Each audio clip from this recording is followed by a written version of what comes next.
when she was going to have her baby, her doctor said, you may not be able to have the baby naturally because of this heart surgery that you had as a baby.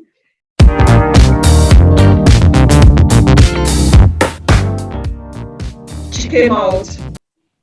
The children went in, saw her. She came out a week later. It was her birthday, her third birthday. And we've got pictures of her cutting her third birthday cake with all the children in the ward with her. She was riding her bicycle a week later after that open heart surgery. Thank you. Before we go to Dr. Mwika, Collins or Ronald, is there something you'd like clarified, or is there a question you'd like to ask? Okay. I really don't have questions, but I think it's just exciting or interesting listening to the story and everything, because I have passion for kids. Perhaps what I would want to know is a question on how was the kids' reaction, or other kids, maybe perhaps were they asking questions on what was happening and all that, and what maybe are some of these questions that kids ask when they see or when they saw their fellow child going through this. Yeah, that's interesting, and thanks so much for asking that question, Collins. Because these children they're so young, and they may not have been able to articulate it apart from observing it. But the result that I observed from my own child was that when she woke up in the ICU, she woke up with tubes through her nose, through her chest, and there was draining tubes from her stomach. And she really has those holes and those marks to this day, yeah? But I noticed that she wasn't pulling them out. And this was a rambunctious child. And I had been worried that she would, pull off those tubes immediately. And I asked the doctor, why isn't she pulling off the tubes now that she is awake?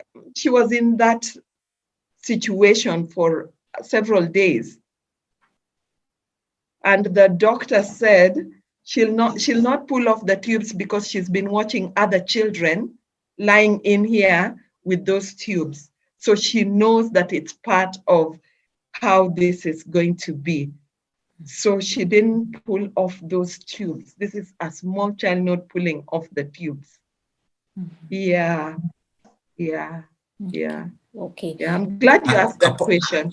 Yes, Apondi, actually, to just add on to what you have said, Collins, I work in Kenyatta, the pediatric surgical ward. I'm a pediatric surgeon, like Kalecha said. For us, those children who require multiple surgeries when they have a single congenital anomaly, like those children who are born without an opening, and you have to create what you call a colostomy, then a second surgery to do what you call MPESA, to just recreate the anus, and then a third surgery several other months after to close the stoma or the colostomy that you are diverted to via. Usually when they're in the ward, they actually talk to each other. They look at the other one being changed, the stoma. They know the other one has gone for second surgery. And they know when you tell them it's your turn to go to theater, they actually know that since I have a problem similar to my colleague, I will come out with this thing looking like this, like that. And I think from the beginning, I said that we should never assume that children as young as 2 years do not understand that they have a problem. They actually do. And when they come to the clinic after that surgery, that's when they are usually free to talk. The first statement usually as they enter your consultation room, daktari nimepona. If you had created rapport with those children, the first thing they always say, nimepona angalia. Even by the time they're on the couch, they're insisting they have ponad. And we should never assume they can't understand. Usually, as you talk to the parents, we always insist, explain the same thing to the child. Also tell them when you come from theater, you will have a bandage. Or if it's not a bandage, that you might have some pain, but when you feel pain, for those who can speak 5 years plus, tell them if there is pain, always remember to tell mom, always remember to tell dad, or tell me or any other person so that we give you medicine. And because they are not in that world alone, they have seen others coming from that. So they're actually able to understand. They also give each other support. Children have their own level of communication, which we adults always assume does not exist. They actually, by the time you go to theater, and they know you have been put on the list, because the list for theater comes out the day before the date of surgery. They even know who is going tomorrow. And they will go out there play, since they know so and so is going tomorrow. They are talking. They actually wish each other as well as they go. And as you're being wailed, most of the time in Kenyatta, they actually stand outside those cubicles and they say bye as the child is being wailed to theater. So one of the best is actually, like you correctly put their peers in the ward, let them actually support. Even after theater, they come and see the patient, especially those who are not in ICU. They come talk to them, they're taking juice and they stand there as the child is feeding. That one alone actually diverts the child from the pain or other nasty experiences that they could be experiencing from the surgery, because the friends are around that area. We know in COVID time, and that's part of the challenges we are having now, that you are restricting patients or relatives or what to go and see these patients. Usually it's a nice thing, and children know. And I like the way you said she had already seen, she had already registered what exactly will be done.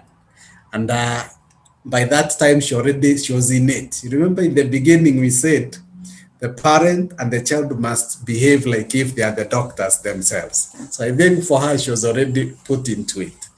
Since we do a lot of reconstructive surgeries, close to 1,000 per year, if there is time, you could choose whichever of the pediatric surgery things that you'd want followed.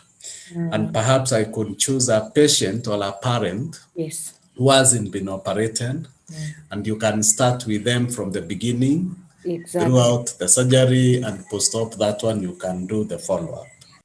Well, the rest is history. She never needed the medicine after that.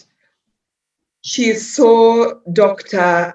Assessor and Dr. Otsula a few times after that, and then they said this child doesn't need to see us anymore. This child will have one of the strongest hearts. And she became a sports person in primary school. In secondary school, she was the sports captain. She, when she was going to have her baby, her doctor said, you may not be able to have the baby naturally because of this heart surgery that you had as a baby. And my daughter is one of these people who says, what? I don't think you know what you know, but I will check with a cardiologist. She went to a cardiologist who checked her heart and said, well, that's one of the strongest hearts that I have ever seen. She went back, told her gynecologist the news, gave her the report, and she had her baby naturally. She was actually going to have that baby in the house, but the baby refused to come when she had time for that baby to come. But she had said, oh, these things are natural. Even cats have babies in the house.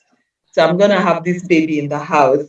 But she ended up having that baby, natural birth at the Aga Khan hospital, not needing surgery, not even needing episiotomy or whatever that part is called for that women tend to have, not needing stitches because she opened up perfectly. Yeah, so that's the story of this powerful woman who I gave birth to, but just by the grace of Yahweh, she came through me. Kaleche, I would like to say that the day I was told that this baby had a hole in the heart, two things happened. One is because I really looked up to my older sister, Dorothy, and who had 2 children, and her children were perfectly well. And then I had a baby who had a hole in the heart. My self-esteem went up so high because I thought, this baby should have been given to my sister Dorothy, who is so well equipped for life. She is so clever. She is, she is the she elephant. And the baby was given to me instead. And so when it occurred to me, I was given a baby that needed special care. I thought, Yahweh has so much respect for me also. I am that important. I am that capable. And that's why this baby has been given to me. And so my self-esteem really, it went up. I was always, a person with very high self-esteem, but it went up like 20-fold. I was like, okay, let's do this. I am capable. So that happened on that day. Another thing that did happen to me on that day is when the doctor said, this baby has a hole in the heart, I then had a diagnosis. And Dr. Mwirisha, just knowing that the thing that my baby had a name, gave me so much hope. And I was so thankful. And I no longer was scared. I had been very scared. I had thought that maybe this baby has deformed lungs.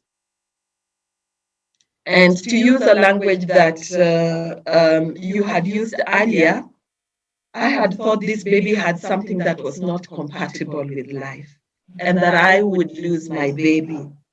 But as soon as I was told the baby had a hole in the heart, and they said it was a huge hole in the heart, I said, it has a name. Things that have a name can be sorted, and I had heard about heart surgery. So I knew that, okay, the possibility of sorting this is great. So those two great things happened to me on that day. My self-esteem went up, and my hope also went up. I wasn't in mourning when I was told that my baby had a hole in the heart. Okay. I was in celebration. And that's my story.